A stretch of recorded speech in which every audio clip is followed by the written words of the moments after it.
conscious loving is first loving yourself and finding that deep level of acceptance and love within you. How can we begin to fully be and reveal all of who we are? In relationship are often mirrored to each other. And that's why relationship is the most powerful work, because you are being mirrored at all times of what it is that you're experiencing internally. And oftentimes there's these parts, oftentimes these inner child parts that reveal themselves. And it's up to you to bring consciousness and awareness and presence to that, and to be able to hold space not only for yourself, but for another. And that for me is like what it really means to be in a true conscious partnership. What you feel is what you pull towards you. And so when you create music and sound and breath, and you combine these together to bring people into an elevated state, they become more radiant. They become more electrically, magnetically charged. And so when you bring consciousness and awareness to your breath, even for just 5 or 10% of your day, you radically shift your life, because your breath is the gateway to the higher aspects of yourself as well as the lower aspects of yourself. Our breath is our prana. It's our life force energy. It sustains us. It connects us to this realm and our body as well as the spirit realm and creator. And yet we have, 8 billion of us out here like not consciously breathing and not using this incredibly powerful tool for health and for growth. Now that I know how to consciously breathe, you're able to really move that energy that's starting to build up in your body and either disperse it out if it's not suiting you, or channel it through your body into the places where it needs to go. Welcome home to the Loving Consciously podcast. My name is Amaris. And my name is Eric. And if you are like us, nobody taught you how to love. We are best friends and life partners here to vulnerably and authentically share our 7-year journey to unconditional love. Our mission is to help you learn how to love consciously in all of your relationships, so we can journey together towards a more effective, intentional, and fulfilling way of giving and receiving love. Loving consciously. Together, we have overcome neurodivergence, mental health, addiction, pregnancy loss, infidelity, and grief. After 6 years, the lack of knowledge on how to heal or love each other through these challenges led to our separation. After us both spiritually awakening and recommitting, we built our new conscious partnership, founded on unconditional love and a commitment to personal growth. Thank you for joining us as we put it all out there to show you the duality of our love's pain and beauty. And remind you that you have both the capacity to love consciously and the power to always choose love. Namaste, and welcome back to the Loving Consciously podcast. Today's episode is titled Breathe in Love, and we are so excited because we have our first guest on the show today, Christopher August, who is here to talk about breath work and all things spirituality and consciousness and love and conscious partnership. We had the honor and the privilege to go deep with this incredible man and human being, and cannot wait to share this with you all.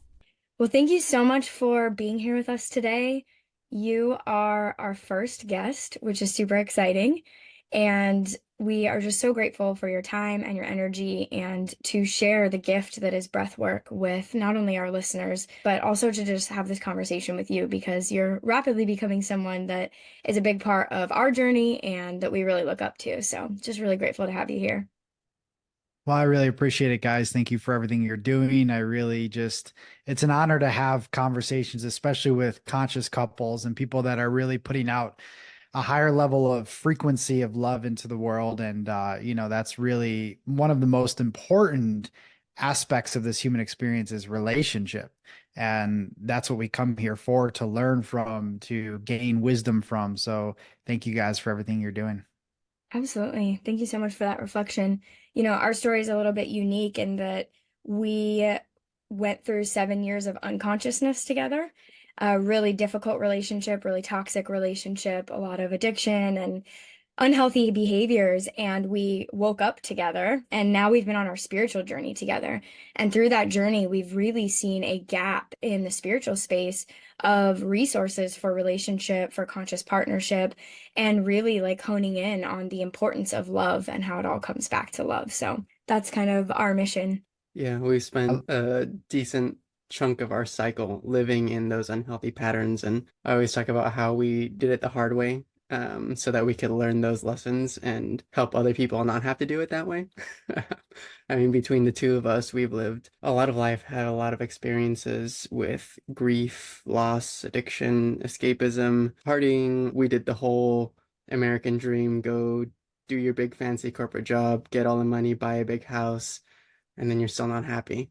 We woke up together and it took a lot of catalysts to get there. It took some serious suffering and some serious pain to really begin to look inward and stop projecting onto one another. And when we started to do that is when we started to pull on the string of consciousness and be like, okay, what's here? Who actually am I? What am I beyond all these programs and all these experiences that we've had? And it's been a beautiful and dark journey of awakening as that is, and the roller coaster of growth and how that unfolds. Well, I'd love to go ahead and get started talking about you, why we are here today.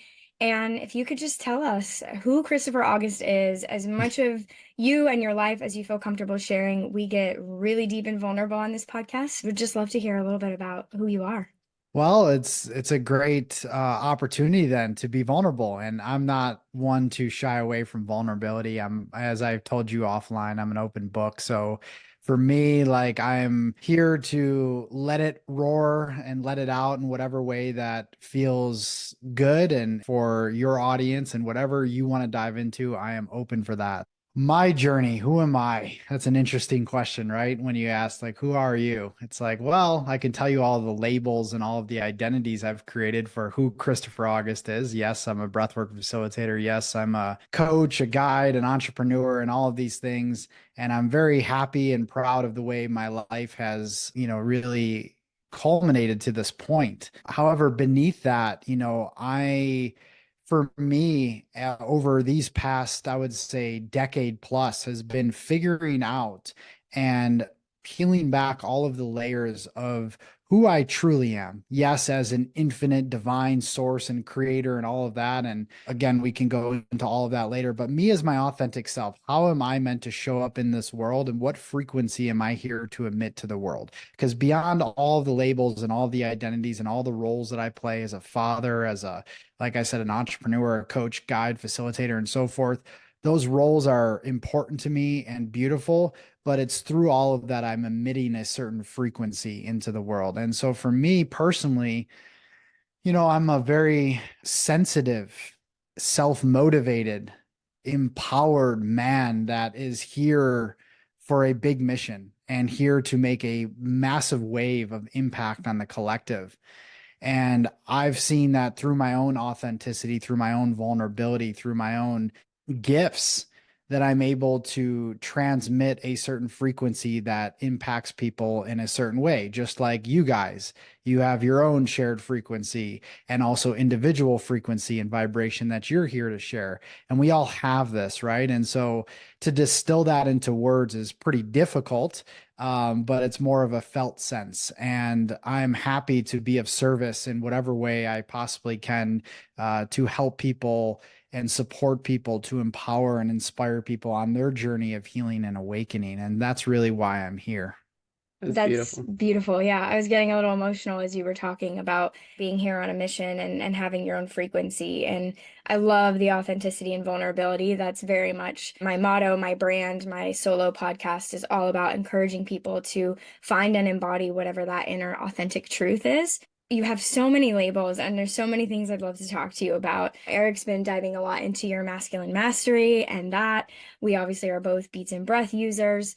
And before we get into breath work and a lot of that other content, I would love to ask you what loving consciously looks like in your life. Conscious love and conscious partnership. How does that manifest for you?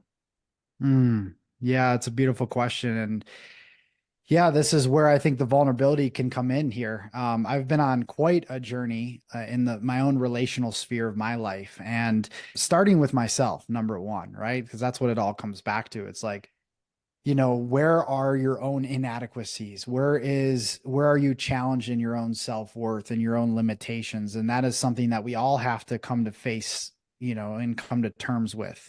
And something that for myself over the years has been diving into all of the ways in which I'm still seeking attention or still seeking approval from others because I don't feel whole or good within myself, right? I know that's something a lot of people can relate to.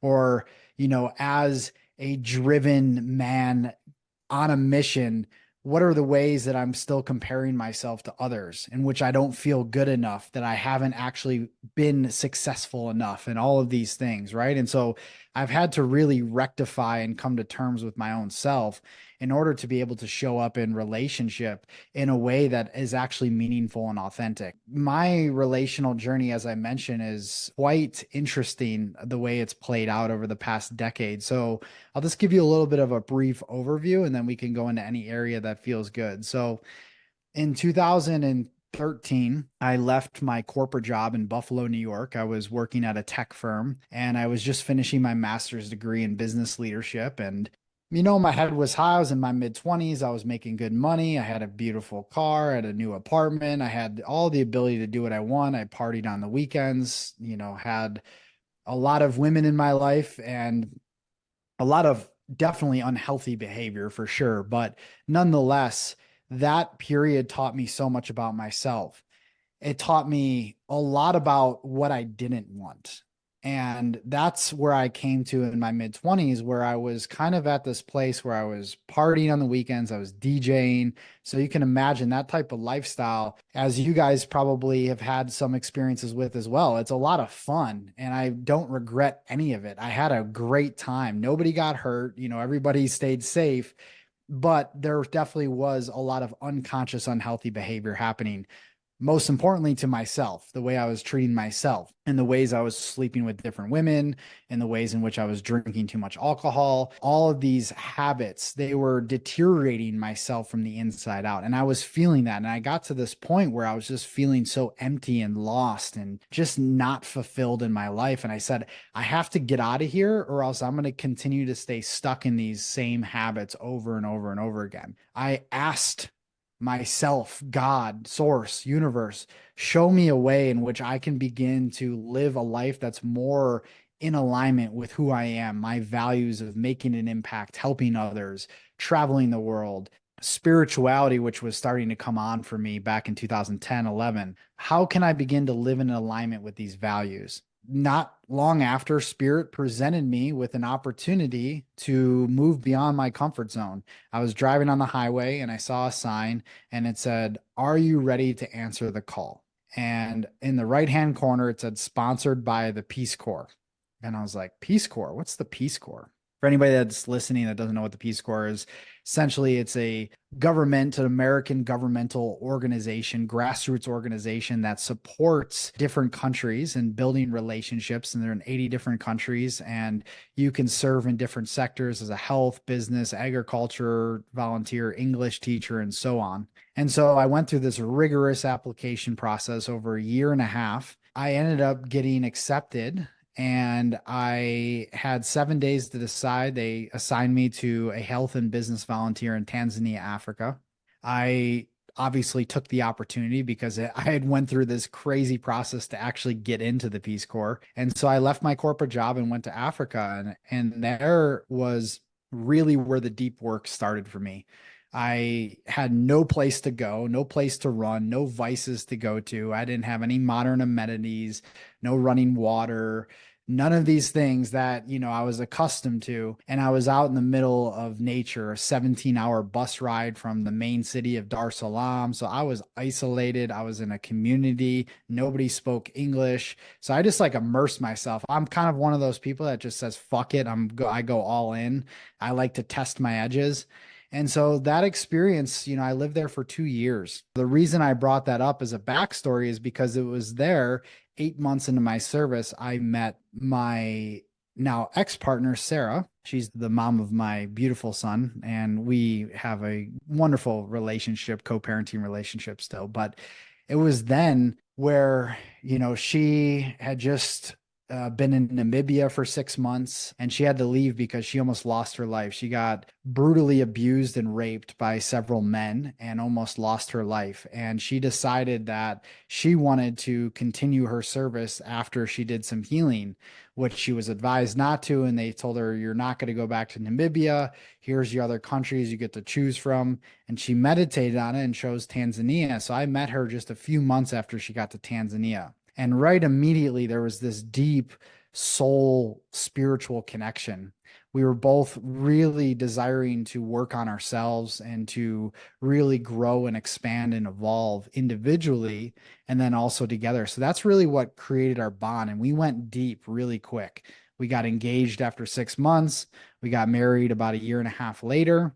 We traveled the world. We did all of these things. And in 2019, we had our son, who is now a little over 4, and just a beautiful miracle in the world.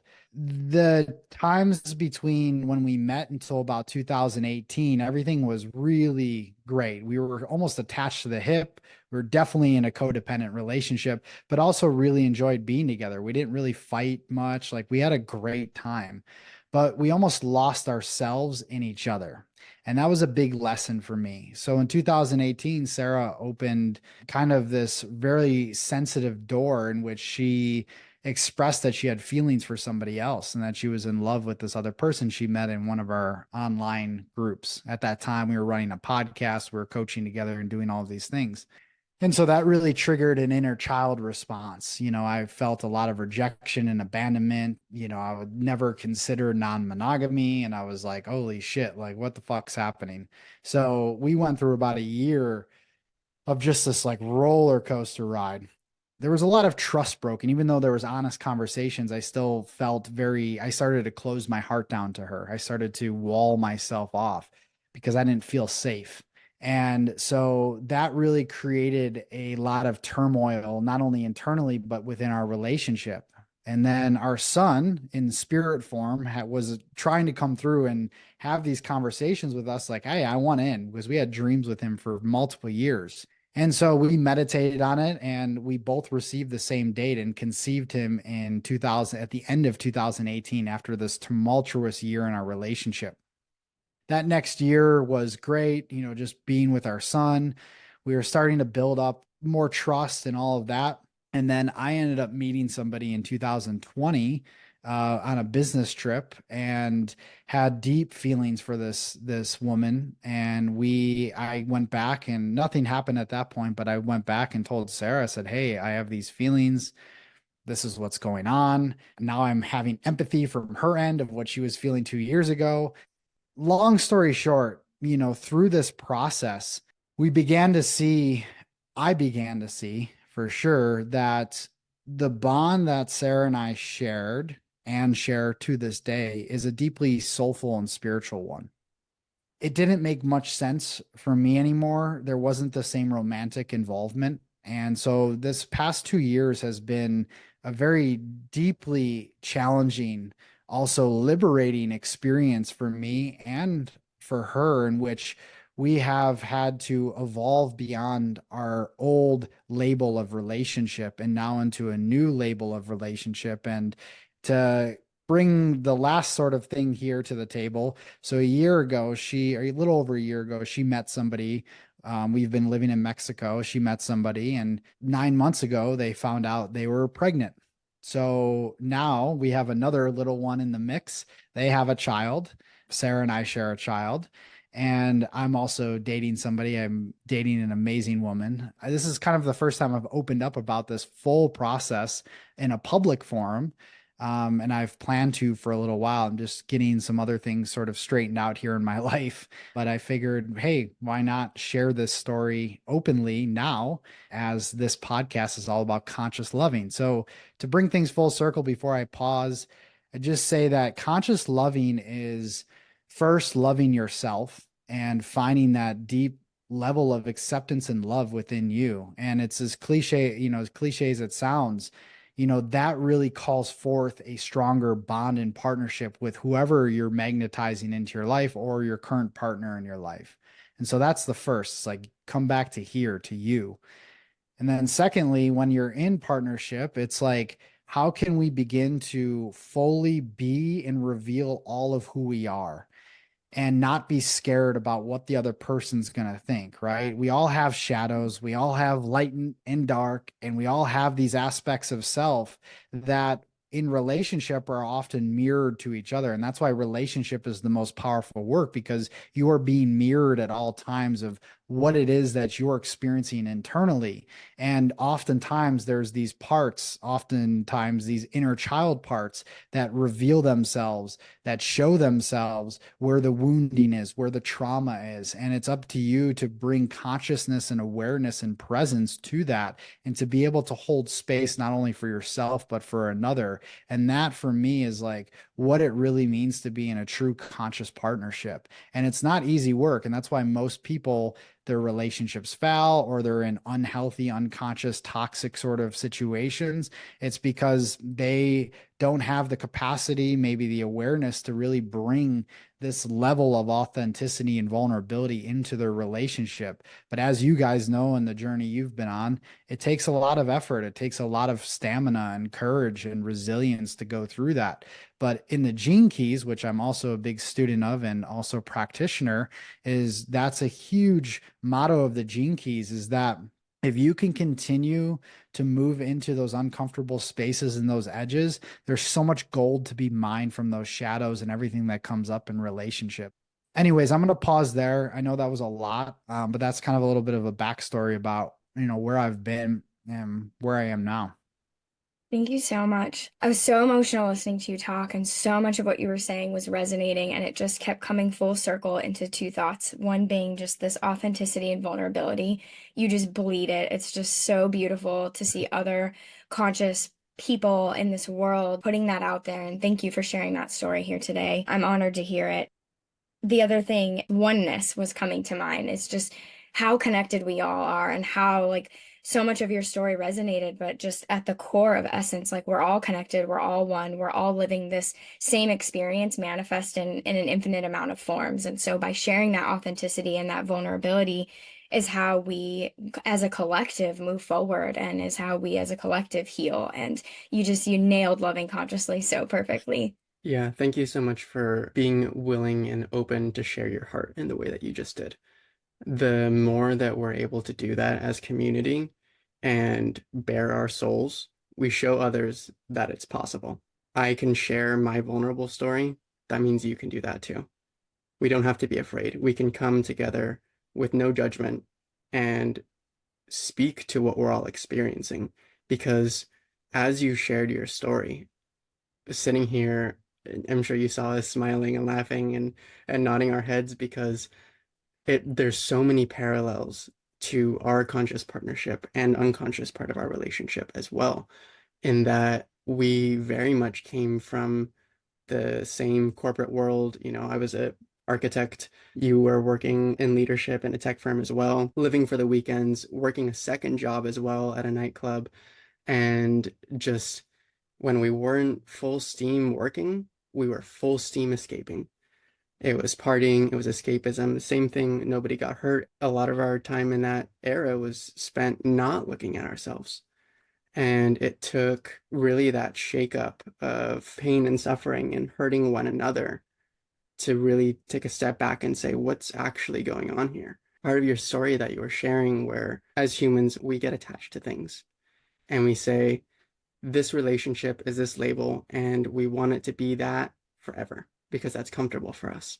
As you described your relationship and the way it grew and evolved, as you both grew and evolved as individuals and as your unit, you created space for change. And although it may have been uncomfortable at the time, right, to hear your partner say, hey, I'm having these feelings for another, and then to work through and process that on your own, and then to have that flip around and to experience that side for yourself, then to learn and have the empathy to understand her experience and to be able to love and support her in a way that you couldn't before.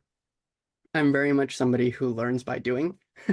Touch the hot stove once, touch the hot stove again to make sure it's still hot, and then touch the hot stove a third time just in case it's not hot anymore. And through that, we've come to learn that relationships have a tendency to ebb and flow through seasons, much like life and the patterns of the world that we have the amazing opportunity to experience, right? There are harsh winters and there are beautiful springs that come afterwards. To expect a relationship to stay the same. We're both happy. We're both experiencing peak romantic connection. We're both experiencing peak vulnerability all at the same time. And nothing can change. And if it changes, then we're in suffering. We're setting ourselves up for failure in that sense.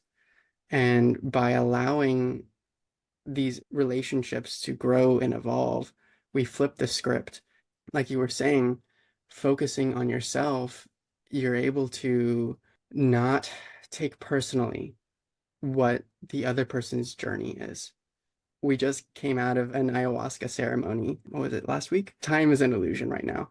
And part of that integration process and part of our unconscious pattern was we were also very much in a codependent relationship. In many ways, it was healthy. We also love to be with one another. We have a joint shared mission and joint shared calling. Our child has also come to us in our dreams many times, waiting to be birthed, waiting to come in and do their mission. In many aspects, we had also lost ourselves in 7 years of being in that cycle. The last year and a half of, us separating for a period and then coming back together to choose love and to choose working on this relationship, we've come to realize that it starts by working on ourselves individually.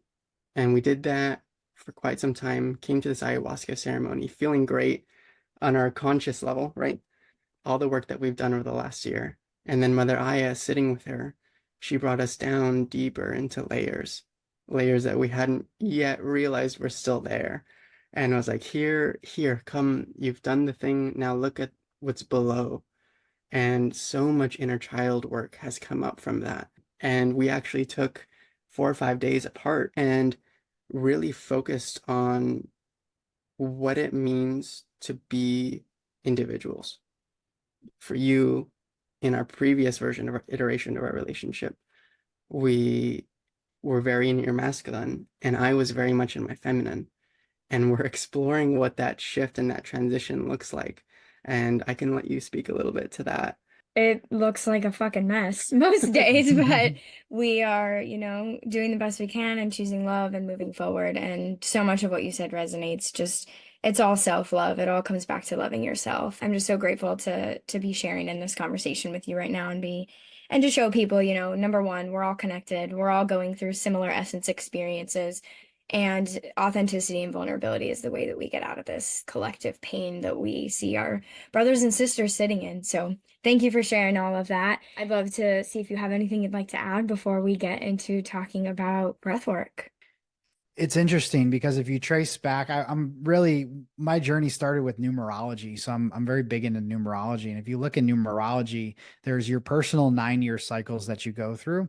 And each of these cycles, they have different meanings to them. Each of the years have different meanings for them, right? And so you can look at what personal year you're in. Obviously, there's much more, it goes deeper than your life path, your soul desires, all of that. But aside from those 9-year personal year cycles, there's also in our general collective idea of the 7-year cycles in which we go through from 0 to 7, 7 to 14, 14 to 21, so on, 0 to 35 being our individuation stage. This is very much talked about in the Gene Keys. So your 0 to 35 is your individuation stage. Your 35 to 62 or 36 to 62 is your age of service. And your 62 to death is your age of surrender. And so between the ages of 0 and 35, you're going through this individuation process, trying to figure out who you are, why you're here, how it is you're meant to serve, and so forth. 36, you begin to then implement all of that into a place of service. Now, I mention that because also when it comes to healing, there's these 7-year cycles. It takes 7 years for your cells to completely transform and also to transform your nervous system from the trauma, from the wounding that you've experienced as a child, even sometimes as an adult. It takes 7 years to rewire that fully if you're consciously doing that. Also in relationships, there's old Native American traditions where after 7 years of being in a relationship, they would either renew their vows or they would part ways. And so, we can look at all of these sort of years, these cycles that we go through, and we can kind of understand ourselves from this macro lens, right? And I just wanted to bring that up because I think it's really important to mention in this conversation. It brings a lot of context to what we're talking about. For anybody is on this journey of healing and awakening, they can begin to look at these different cycles that they're in and start to understand where they're at with their partner and so forth a little bit more. Absolutely. Thanks for calling that out. We love numerology. It's something we've been, especially these last few months, really getting into. I'm a life path 8, and this is my year 8. Beautiful. So that tells you everything you need to know about Oh this year. yeah. 8 and 9, you gotta yeah, those are the past. So I'm 30, well, I'm 37 now. The past 2 years of my life. I'm in a year 2 right now.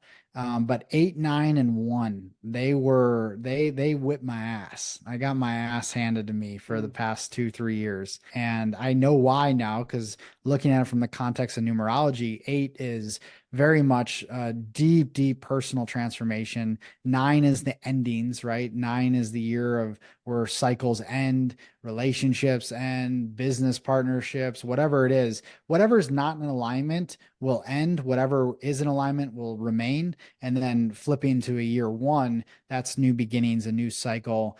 Very much about independence, about freedom, about bringing your core expression to life. And then, I can go on. I mean, I talk for a whole podcast on this, but it's beautiful to know where you're at in that cycle. And because you can begin to work with the energies in a way that it doesn't have to feel as challenging.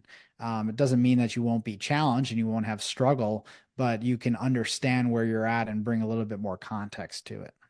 Absolutely. We live in such an infinite universe. Sometimes we talk about this a lot. It's almost overwhelming how much is out there from astrology, astronomy, numerology, all of this ancient wisdom to help us understand this world and work with the world in a more aligned way that can make it a little less difficult. And the last thing I wanted to add on the numerology, we have now been together almost 8 years. It'll be 8 years in a couple months. And at our 7 year mark, we had a conscious commitment ceremony where we redid essentially our, I don't know, vows is the right word, but we actually wrote commitments and we had that ceremony to say, like, this old cycle, this old partnership is dead, and we are now moving into this new 7 years. We are now moving into this new partnership. There's two things I'd love to touch on. The first is this notion of cycles. And one part of what we have focused on in our relationship, and by extension, loving consciously, is this notion that we live in a society where it's very common when things no longer feel like they are resonating, that people tend to immediately start to move on to something different or to look for solace in something else. And really, what that has shown, I can speak from my experience and what my inner child has done through, infidelity in this relationship. Some of my pain patterns is really not being able to sit with the uncomfortable realization that there's work for me to do, right? There's work for us as individuals to do. And it wasn't until causing enough pain and suffering to my partner that I was willing to look into the mirror. What did I bring? What do I have control over? And how can I focus on aligning myself? And when that comes into numerology, astrology, all of these things, all these tools that we have in our kit, having knowledge is power. Power not in the sense of control, but power in the sense of the ability to know yourself. Because when you know yourself on a deep level, not just consciously, but at a soul level, and what you are, what your tendencies, what your patterns are, you're then able to make conscious changes. And that brings me back to my first point, where if we are willing to do that work and make those changes, even though it can be very uncomfortable, even though it can feel a lot of times like you're wading neck deep in a pitch black lake with no idea where you're going, and your partner's screaming on the other side, wading through their own pitch black lake, and you're trying to find one another. Sometimes that journey and the strength that you get by walking that as individuals, when you finally do come back together and you make that choice, at the end of that cycle, at the end of that suffering, wherever people might be on their relationship path, you always have the opportunity to choose love. There's always light there. There's always that core soul bond that brought you together in relationship with your loved one, whether that's romantic, whether that's a family member, whether that's a friend. Conscious relating is more than just about the romantic, but how we interact with everybody on this planet.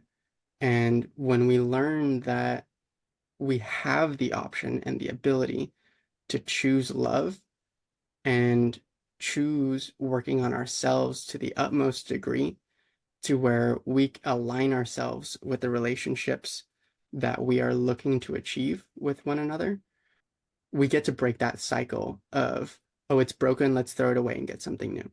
Part of healing the collective and part of healing this world starts with ourself. And then when we do that, it emanates out to all of our relationships, and we come together as a community choosing love, because that's what's going to usher us into this next phase of planetary evolution, is Mm. when we stop blaming one another, stop pushing one another away and saying, I'm suffering and I'm suffering because of you. It's like, Mhm. no, I'm suffering because of something that I'm reacting to within myself that I need to look at. Yeah, that's loving consciously right there. You summed it up really nicely. Mm, I love that. Yes, very beautiful. Very beautiful. And the last thing I'll say is that all these tools are wonderful, but if they're not integrated, then they're just tools. And that's the thing. Most people are chasing the next peak experience, the next ayahuasca ceremony, the doing this astrology, this numerology, this human design, this whatever it is. It's like we can get lost in our tools. And if you're not integrating and grounding and anchoring that into your human experience, then they're really just worthless. They're Yeah. Mm. not really going to serve you at all. So I think that's really important to mention. Thank you so much for calling out integration. That's vital. And it's why I went away to nature for a week and just really took the time to integrate. And that leads perfectly into our main thing today, which is talking about one of these beautiful tools. It's a tool that you obviously are very passionate about and you have built an incredible business around. And so, to kind of just lay the groundwork here for anyone who may be listening that's not familiar with breath work, can you kind of share, just generally speaking, like what breath work is and how it can help us connect with more healing and more love? Breath work is, in its simplest essence, it's an active form of meditation that involves intentional and conscious breathing to shift your physical, mental, emotional, and energetic state. So that's my go-to definition. It's like, I think everybody can understand that. We all breathe, right? We all have the breath that it keeps us not only alive, but it does much more than that, which we'll go into. But, we breathe on average between 18,000 to 26,000 times per day. So you can imagine that's a lot of breaths that oftentimes, most of the time, almost all of the time, are unconscious.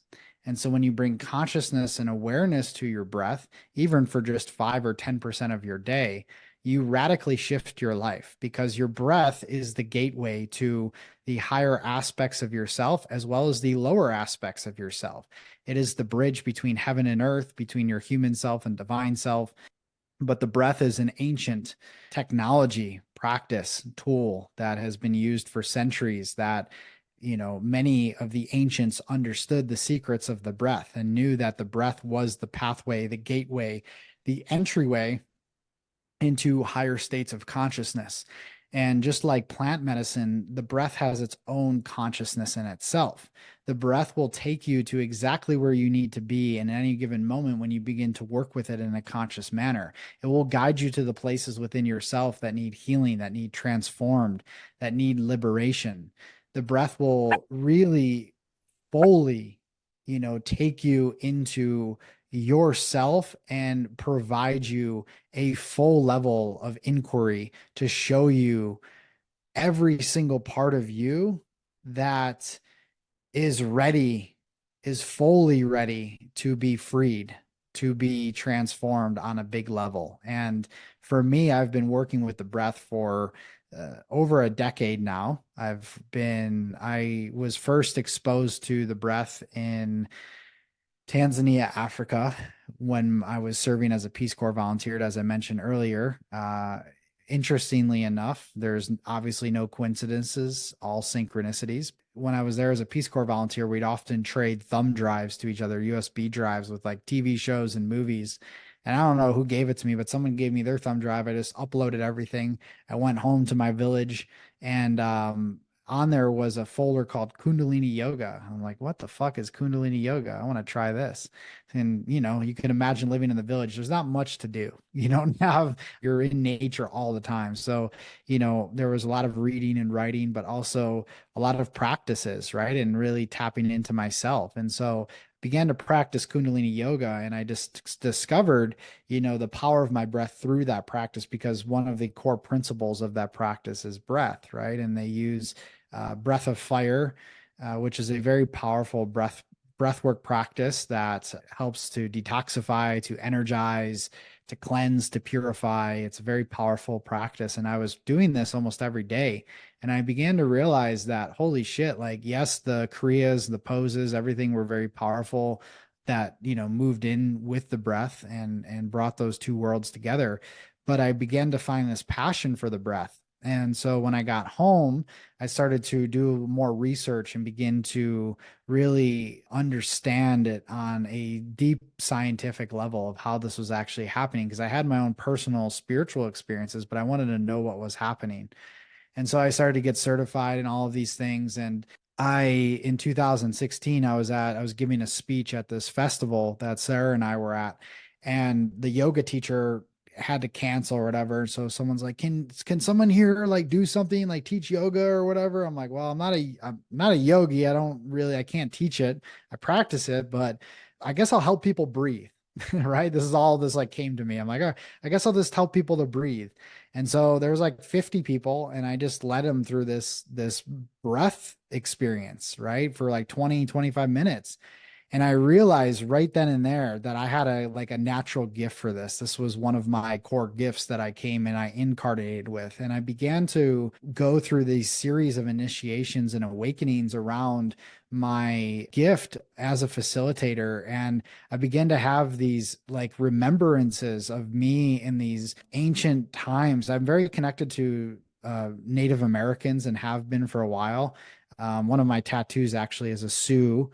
And when I was in ayahuasca experience, this beautiful man, this chief, this elder came to me as sort of like one of my guides, and was really sharing me all these images of me leading these ceremonial experiences through the breath. And I began to just wake up to this power, not only within myself, but the power that I had to impact other people in this way. And so that was kind of like, a little bit of how I got into it. And then fast forward to 2020, mid pandemic, everything's happening. All these things are going on. The world is going crazy. And I'm at this men's circle in Buffalo, New York, where I was living, where I'm originally from.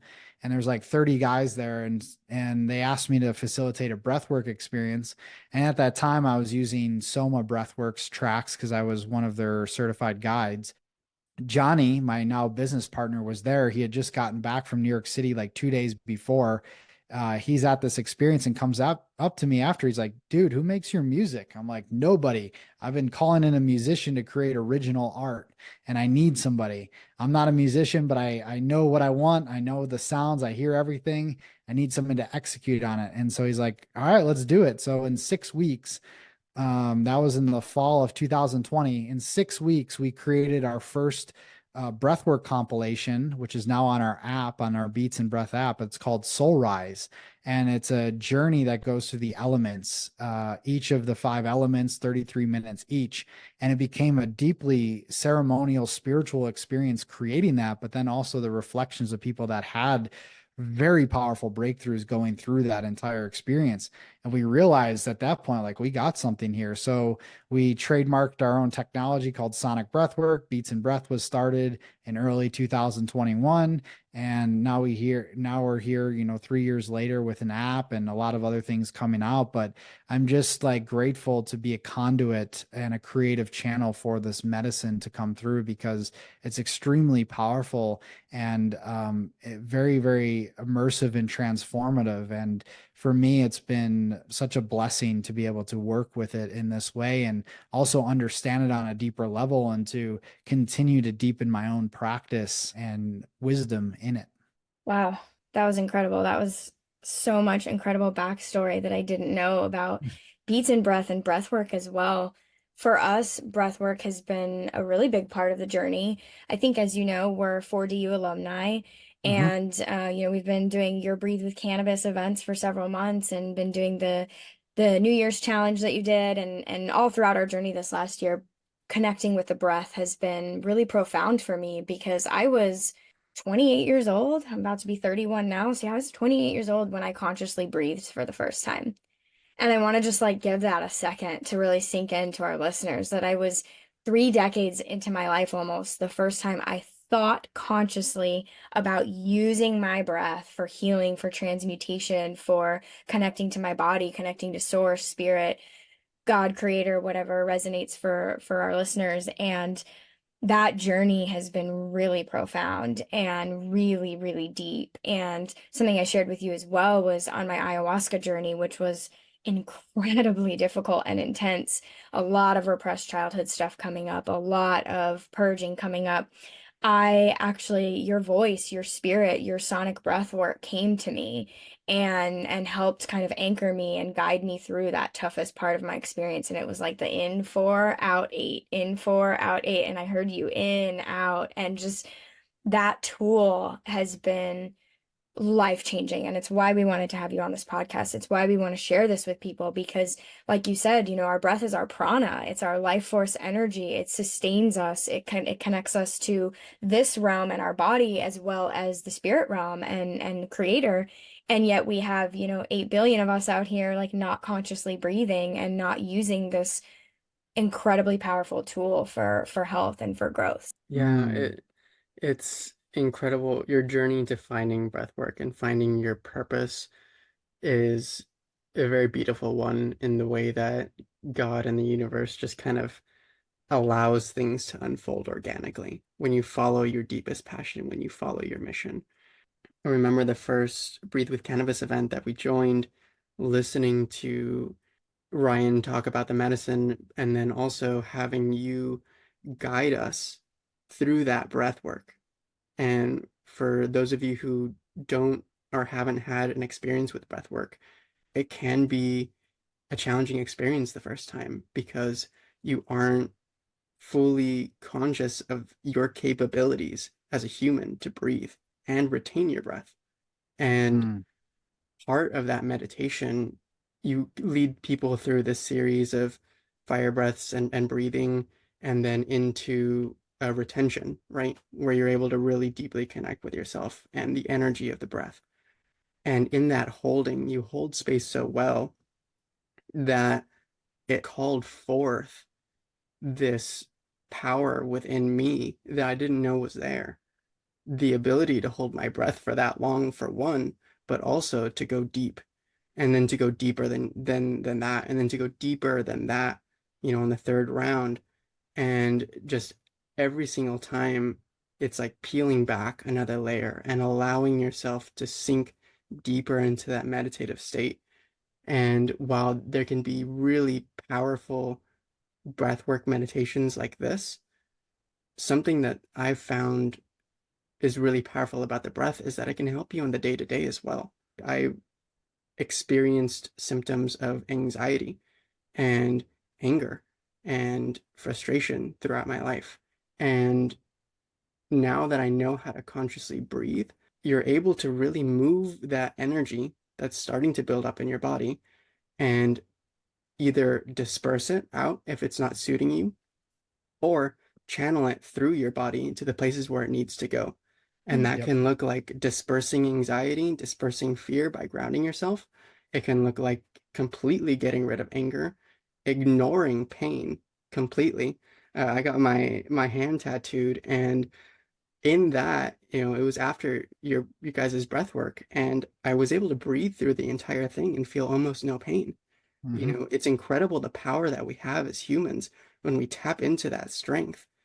And then the other one that we haven't talked about as much on this podcast yet, but we will dive into come February when we talk about our love series, is also used in sexual practices, in tantric practices, Yep. and moving that sexual energy for men especially, dispersing that energy to allow us to connect on a divine and spiritual level with our partner without being so focused on the ejaculation, on that end goal that most people experience as an orgasm.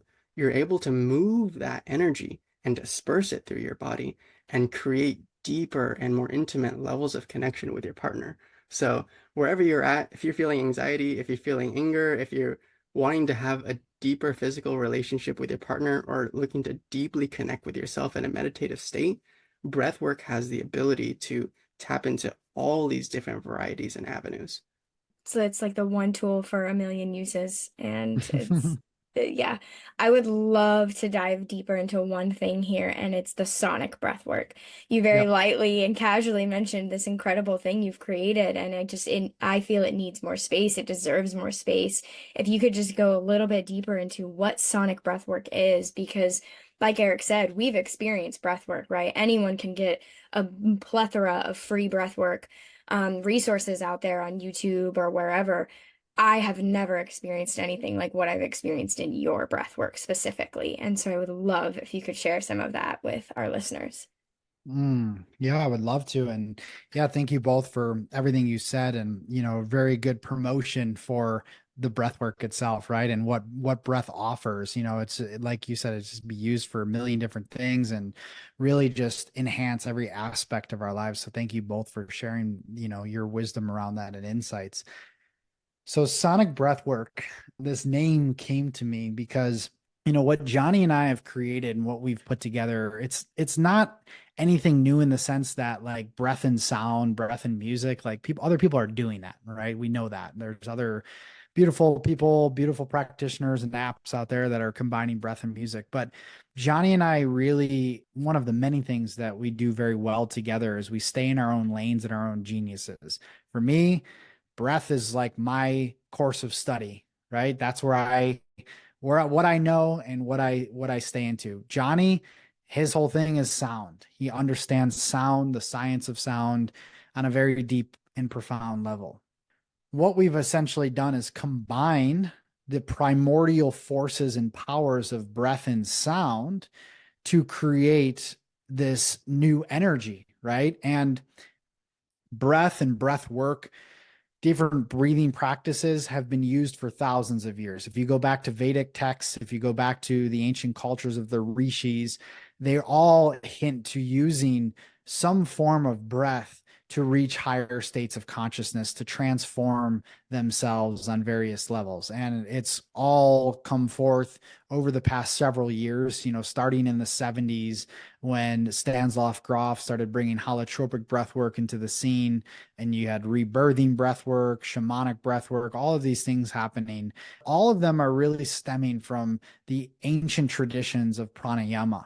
And when you look at the history of it and now to where it is, where it's becoming a mainstream thing, this has been used for so many years. And that's what I'm getting at, that like everybody for centuries has been using this, not everybody, but certain cultures. And same thing with sound healing, sound frequencies. It's arguable that, and what a lot of people believe, that creation is sound, right? And what I have very much subscribed to, that all of creation comes from these primordial frequencies that are emitted that actually create, right? If you look at the pyramids, a lot of people talk about how the pyramids were actually created from sound. How can you actually construct these massive structures, in these ancient times without having some higher form of technology? And that technology, in my opinion, is frequency, right? And now there's been a lot of scientific study on what frequency does to alter the biochemical makeup in the body, right? Both psychologically and physiologically, what that does to you on a profound level. And so now we're starting to understand that when you combine both breath and sound together, you create massive transformation. So what Johnny and I do, which is a little bit different, Johnny's an incredible musician. He's a savant. He can play pretty much every instrument. That's what creates our sort of unique sound in this sort of like tribal trap type of feel, right? Where he's like combining these ancient sort of instrumentation with these like native flutes and things like that, but also with these like 808 hip hop trap beats, right? Which makes it, in our opinion, why we created it that way is because it makes it fun and like, like cool to breathe in this way. It's accessible to anybody who doesn't want to listen to like a good beat, right? A hard beat and just like feel that energy. So like from that perspective, we wanted to create that. But then underneath that, which a lot of people don't know, is we layer solfeggio frequencies and binaural beats into the actual music and bass drones. And what this actually does is it begins to shift your brain waves. We exist in our waking state in a beta state, but it shifts it into an alpha and theta state. The breath will do that naturally alone, but when you add sound frequencies into it and these different rhythms and everything else that we've put into it, and bioacoustics, it creates this sort of trance that's happening on a subconscious level, on a very deep subliminal level. And so that's why we have thousands of testimonials now of people having, holy shit, like I just had the most profound breakthrough experience, and it never gets old. I love listening to it. But we've really co-created this in a very intentional way. And the core mission that Johnny and I have come to and why we're together doing what we're doing is because we are here to heal the world through breath and sound. And so we become masters of our craft to create something that's never been done in a way that it's been done before, in this way in sonic breath work.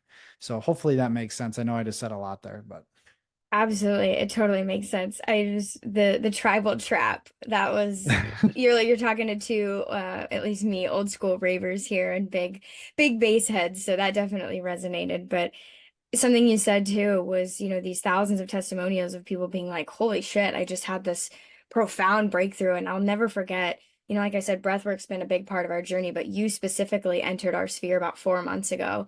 And the first time we did one of your live events, we got out of the experience, we were right next to each other and we looked at each other. And I actually think that might be the words that we said, but it was definitely like, what in the actual F just happened? Like, I have done so much breath work and so much meditation and so much, music and binaural beats, and especially through like Aaron Abke and 4DU, those meditations. And this was something unlike anything I'd come across. And so I just cannot drive that home enough to our listeners that, breath work is incredible and there are so many types out there, but what you two have created is a masterpiece. And thank you for that creation, and to source for channeling that creation through you, because that's what we all are, right? We're channels for creation. And Yeah, I mean the depth of what you two have been able to create is unlike anything that either of us have ever experienced, in that you have the breath work, you have the meditative state,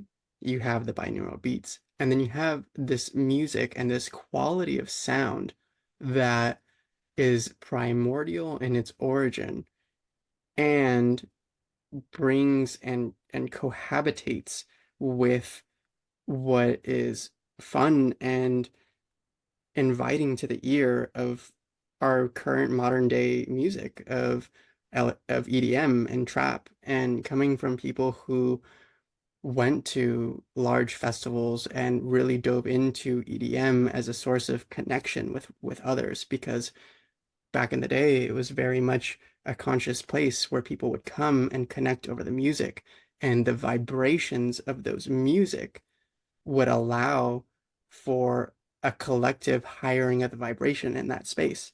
Now, over the years, the scene has changed some, and we've actually stepped away from going to festivals because of that.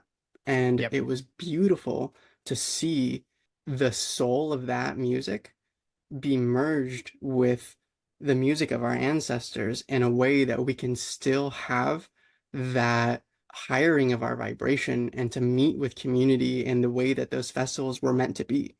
And you can do that through energy. It doesn't need to be in a physical space where you are, we're sitting across a Zoom call right now, but our energies are connected, right? We're speaking to one another, we're co-creating through your sonic breath work, through what you've created with your app, Beats and Breath. You are pouring your energy and your soul into each one of these guided meditations. Your partner is putting their energy into each musical note that they craft. And through that, you're sharing your passion and your energy with the collective and helping bring them up. So thank you from the bottom of my heart for doing that. Please continue. You have our full support. I really appreciate those reflections. They mean a lot. And what has kept Johnny and I going for, the past few years is to continue to create in this way and to continue to amplify our own creations and do new stuff. And we have I mean, I probably could hint to a few things. I don't want to reveal too much, but we have some really cool things coming out that I'm really excited about and getting super practical. You mentioned before about shifting, like I really love talking about the spiritual realms because it really does connect you with your soul. And that is the pure intention of it, is that you are connecting with the essence of your soul and getting supreme clarity on who you are. Like that is what the intention I've seeded from the beginning in my guidance and the music and everything. But even to bring it to a practical level, something that Johnny and I are releasing, which I can talk about right now, is we're doing a compilation, an album within the Beats and Breath app called Emotional Alchemy. And so what we're going to start doing is we're going to look at all of the core emotions that we experience, quote unquote, negative emotions. I don't really like to use that term, but fear, anxiety, shame, guilt, anger, and grief.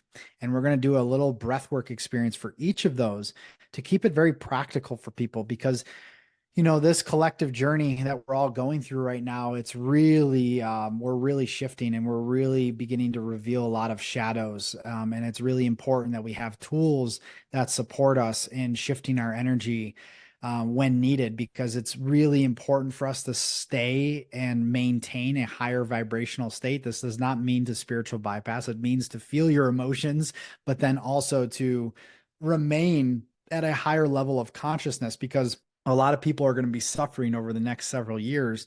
And it's very important to have people anchored in their gift frequency, in their souls, in order to be able to support the shift that we're going through. So just from that level, it's super important. One other thing I wanted to mention that's also, kind of what you guys are talking about, being in the festival scene, all of that.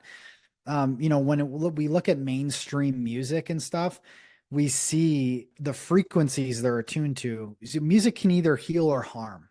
And the mainstream music that's being played on the radios, the frequencies they're tuned to are actually out of alignment. So they actually create a distortion within the mind body complex.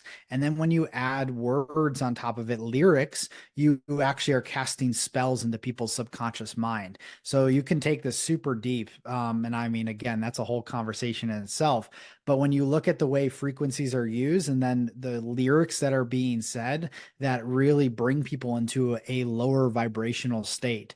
And so when you do it on the opposite end, like Johnny and I have been doing it, we are bringing people into an elevated state of being where they can exist from these higher frequencies and begin to live their life from a place of love, of peace, of gratitude, of abundance, of prosperity. And they begin to see the reflections of that in their world. So if we talk about manifestation and how creation actually works, it actually starts on an energetic level with our vibrational state. What you feel is what you pull towards you. And so when you create music and sound and breath, and you combine these together to bring people into an elevated state, they become more radiant. They become more electrically, magnetically charged, in which they're then beginning to pull forth the people, the opportunities, the resources to them to begin to live a life that is actually in alignment with their soul and not with their ego. So from a pure manifestation point, it's actually very powerful. And I'm actually writing a whole chapter in my book. I'm writing a book right now on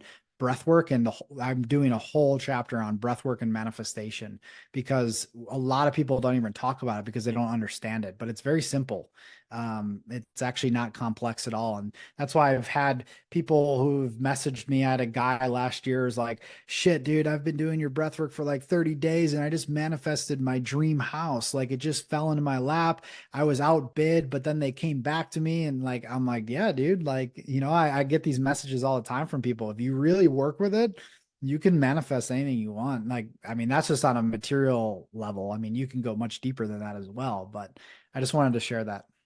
Yeah, thanks so much for bringing that up. Like I mentioned earlier, we did your 7 day like New Year's challenge, Oh yeah, and yeah. a big part of that was manifestation. And then we also did the astrology breathwork collab session you had recently that was also kind of about using this Aquarius energy and manifestation. So it's a really important call out. Something else that you mentioned was about music and frequency. And we had entirely removed music from our lives because that truth became very evident this last couple of years on our spiritual journey, is how harmful, I think was the word you used, mainstream music is, and that these frequencies and these vibrations and this sound is impacting our subconscious mind and is sending these messages. And so to finally have a space of just high quality, beautiful, conscious music has been really incredible. And it was so healing and so impactful for us that introduction to you and your partner's creation has moved us into seeking out conscious music. And a lot of the artists you play during the sessions, and realizing, okay, like we've now healed this relationship, and so we can have healthy music, we can have conscious music. And another thing you said that was really impactful, and we talk about in our podcast, and I've especially gotten a lot more loud about lately, is that we are collectively as a humanity right now in a big phase of transition, right? Like we can get all spiritual and woo woo and use a lot of the buzzwords, but the core of it is like we are all being moved forward into the next phase. We are being called forward, we are awakening, and that means moving through our shadows. And we have the pioneers, people that have been doing this a long time. We have people like you who've been doing this for a decade or more. We're kind of on year 3, so we're still babies, but we're much farther along than a lot of people. And so it's really up to those of us with, this consciousness and this higher state of awareness to create these tools and live from an embodied, soul aligned place to help our brothers and sisters that are going to be going through some incredible challenges, especially this year. I think 2024 is going to be it's going to be a ride. And something you said about just like breath and music and this creation, that this is why you're here, is to use this tool to alchemize and to help people heal. And for us, that's love and conscious partnership. And I'm just so humbled and grateful and just in awe to kind of see the way that creation plays out and how perfectly aligned it all is. I'm just, Mm, yeah, feeling very grateful for this conversation, for you, for this creation, and for all of the things that are to come. Yeah, mm, it something that I bring up a lot on this podcast is the notion of having grace with yourself mm, as this journey kind of unfolds, because regardless of how far on your spiritual journey one might be, or how early on in their spiritual journey, this period of change that's going on holistically throughout the world is affecting each one of us. It doesn't matter if you've had a decade of spiritual work, there are shadows there. There are things to face. And so, for those of us who are newer in the journey, looking up to some of our spiritual teachers, it can seem like, oh, they kind of passed the hump, right? They don't experience these things anymore. And something that I've really appreciated about your podcast, Masculine Mastery, is speaking to your journey and the continuing of your journey. Each one of us, even me, I'm in the process of facing one of my shadows currently. These tools are there to help us. And so for anybody listening who's going through a period of, facing your shadows, know that you're not alone. Know that each one of us are on this journey together. And we're not here to say, look, this is what we've done. You can do it too, from a sense of being on the other side, but being in it, being in the trenches with you. We're all doing the work together. It's important to have conscious community. It's important to have conscious relation with one another, because it's through our relationships that we can grow the fastest. I mean, being in a conscious partnership has been one of the most clear mirrors for our shadows, right? You can't escape that yep. when you are consciously relating with somebody else, Nope. because they know you on such a deep level, even in many instances more than you know yourself, because they don't have the blinders that you have, right? Where we don't want to look at some of the aspects of ourselves, or our egos have created these circles that we spin in and we spin in and we spin in, chasing our own tails. And our partners have this a beautiful way of saying, hey, Or any loved one. or any loved one, yeah, Yep. of just calling that out, and calling that out in a non-judgmental way, but just to say, hey, I'm I'm watching you do this. I want better for you, as you also want better for yourself, as you've communicated this. So I'm going to lay this out on the table for you to observe. And sometimes that can look like us, our egos fighting back or resisting. But when we sit with and use tools like breath work, use whatever we have at our disposal to really sit with that and accept the reflection, we can then grow. And I guess where I was going with all of this is just knowing that we're all in this together and we're all in conscious relation. Even if we're not in person together with our listeners, we're fighting this fight with you. And Mm. we're at your back, and we're doing everything that we can from our end with the gifts that we've been given and the experiences that we have, sharing them so that you can learn, hopefully, whatever resonates with you, take it. Whatever doesn't, listen to your own inner wisdom and move forward on your path. Mm. Mm. Yeah, very beautifully said. And thank you for sharing that. And, I think when people hear these words, darkness and shadows, it can seem intimidating, but it's like really all we're doing. And you mentioned a key word in the beginning, you mentioned grace, right? And grace is a very interesting um, term and also gift. I don't know if you guys are familiar with the Gene Keys, but I've mentioned it a couple times in this conversation. Gene Keys, highly impactful body of work, combining, I'll give 1 minute synopsis, combines astrology and the Chinese I Ching to reveal who you are, why you're here. And it basically is based on this code that is hidden within your genetic, DNA, your soul code, your soul blueprint that gets unleashed as you go through the journey of the gene keys. And you have 11 gene keys in your profile. Each of these gene keys has 3 frequencies: a shadow, a gift, and a city meaning the highest potential or flowering of that specific key. There's 64 keys in total. These are sort of the 64 archetypes of humanity. If you look at the Chinese I Ching, it goes through these archetypes, and you have these certain keys in your profile. 22 is the shadow of dishonor, the gift of graciousness, and the city of grace. And the Gene Keys, there's a lot of teachings, specifically from Richard, the founder of the Gene Keys, on grace. And I'm going to give a little plug to them. I'm affiliated because I'm a guide, but I'm not, getting paid for this, but I'll say it anyways. On their website, there's a beautiful journey called 7 Days of Grace. And it's really bringing forth more grace to yourself. But it goes way beyond the definition of what we know as grace. And it's very much looked at as the true divine feminine key to awakening.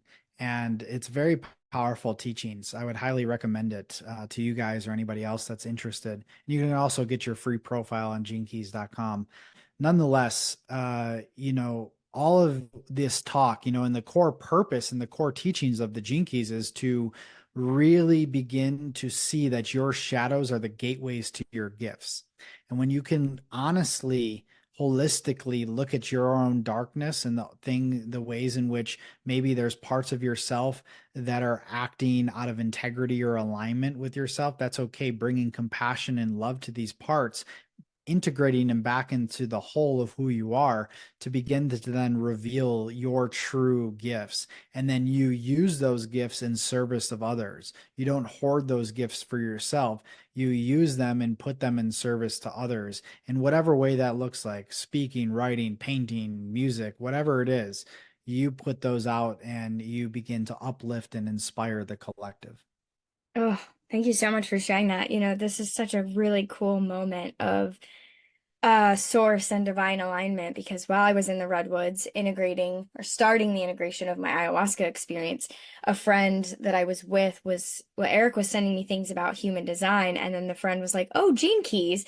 And so this just entered my sphere within this last week. And now here is this, like, I don't know if expert is the right word, but this highly versed person, talking about it. And so definitely going to dig into that more. It's very new to me, but it is something that's right there at the forefront of my mind. And back to this concept of grace, if we could just share this cool point with you.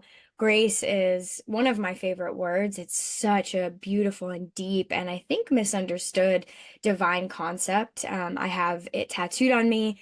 It was the name of the pregnancy that we lost, and it is our daughter's name. You know, whenever she comes into fruition, she's already there. She's in our mind. She's in our dreams, and so I love that so much. And it is something he says almost every episode of having grace and just tying it all back into that we're all in this together and we're all, Rumi, right? Or is it Ram Dass? Walking each other home and this oneness and this love. And that's conscious partnership. And we're on this mission to rewire this thinking that like conscious relationship is romantic. Like it's everything. It's every single person you meet, you're in conscious partnership with. And so I would love to bring this full circle. And if you could share a little bit about how people can connect with you, the Beats and Breath app. I would even love you to plug Masculine Mastery because this guy is just like eating it up and binging your podcast right now. All of the ways that people can connect with you.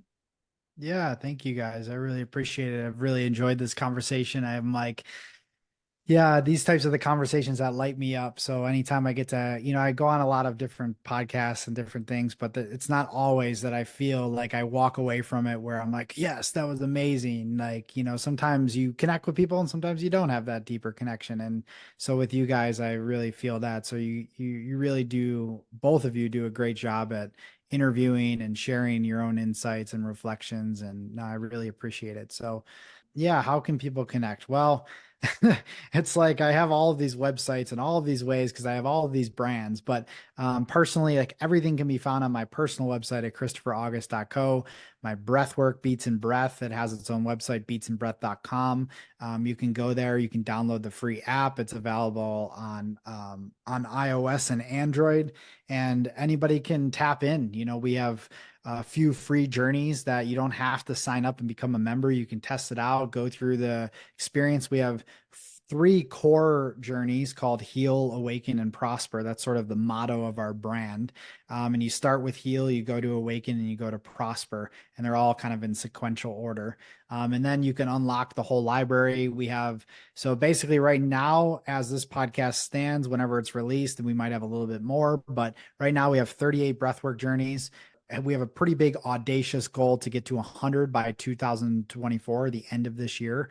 We're going to reach, and we have some really cool things lined up for products and some kits that we're releasing, which I'm like super stoked about, events and all of that. But in the app, you can get breathwork journeys, meditations, which we're adding to, sound healing compilations, all these different things. In regards to men's work, I do have a brand called Masculine Mastery, and we have some really cool experiences lined up for men this year that we're doing some really cool retreats and really experiences to connect men with their hearts. Because, one thing that's really important is, yes, having this dialogue within conscious partnership with your partner. But oftentimes what I've seen in my own journey is that men need other men to heal. And sometimes you have to go outside the relationship to bring your shit to other men and to bring your pain and vulnerability. And it's in that space when you're seen from another man that really deep transformation and healing takes place. It has for me and has for hundreds of other men that I've facilitated and led through different practices. Men's work is a huge part of my journey and something that I wanted to bring back to the collective. That's why I have the podcast and the platform, which is still in its infancy stages, and I have a lot of plans to grow it. That's super important. So masculinemastery.co for that. But again, everybody can find me at christopheraugust.co. Everything is on my website: men's work, breath work, coaching, gene keys, everything that anybody wants to dive into. So thanks. The wearer of many hats. I have a feeling you may have something you want to add about the men's work and Yeah, I mean, thank you for plugging that and what you said there about the need for men to be seen by other men. It's reflected also, part of what we've experienced even over this last week in coming home from our ceremony with Mother Aya is this notion of being seen by our peers in our community. both from the masculine and from the feminine perspective. It's important to go and be in that energy of that like energy, I should say, because there's a tendency in codependent relationships or even conscious partnerships where you spend so much time with one another and so much focus on the work, quote unquote, that it can feel many times where we tend to put all of what we're experiencing onto our partner. And, we're so used to having them reflect things back to us that then they can become that person that we go to for everything and act on as a crutch. I found that from just my own experience of constantly going to you and, my inner child being like, no, I need you to see me, so that I can see me, versus being able to really sit with myself. Or even, for me, not having more than a couple conscious men in my life to have that reflection and have that safe space to share, it can feel really isolating. And so it's important for men to have that community, have that tribal aspect of sitting around the primordial fire and to be able to share their hearts and their experiences, to be heard, and then also to provide that space for their brothers as well. I came from a Catholic Hispanic background, and I led the confirmation retreats for church there. And part of one of my talks was about brotherhood and about how the Spartans interacted in warfare and how their shields would cover half of their body, but half of their brothers. They wouldn't cover their entire body. There weren't a solo unit. It was like a turtle shell. And by working together, by trusting their brothers and sisters trusting their sisters, and vulnerably sharing, that's where we can truly learn to lean on one another and be stronger than we ever imagined that we could be. Because none of us were meant to go through our shadows alone. And I say shadows, like you were saying, it could seem intimidating or darkness. That's a big buzzword. But really, what I'm speaking to is the energies that we've been called to work on within ourselves, both from our lifetime, our past lifetime, and our ancestral line. We are called as humans on this planet to heal, first and foremost, because we pick up where our parents and our grandparents left off. And what we choose to integrate and heal and work on, it can stop with us before moving down into our children. And with each generation, the more that we heal, the more conscious the next generation becomes, and the lighter their karma is, and the more that they're able to bring more love and light into this world. Absolutely. I love so much the last thing you said that I'm just sitting here hearing in my head over and over. As you said, awaken, heal, and prosper. Like that's your motto. And I don't know if you knew this, but our kind of sort of motto is awaken, heal, and amplify conscious love. And so I just love that so much. And this has been incredible. Listeners, please check out the app Beats in Breath. There is a free version. Get in tune with your breath, this life force, this prana, this power that you have. It's free, it's accessible, it's, you can do it anywhere, anytime, in a plethora of ways. And it is such a great tool for transmutation and for consciousness and love and awakening and all of those beautiful buzzwords we love in this spiritual community. Christopher, thank you so much for being here with us today. This has been such a gift, such an honor. Can't wait to present this to the world and hopefully get some more people connected with their breath and working with this incredible tool that we have. Oh, thank you guys. I really appreciate it. An honor to be your first guest on your podcast. And I wish you guys continued success and prosperity with your endeavors, and really excited to stay in touch and talk soon.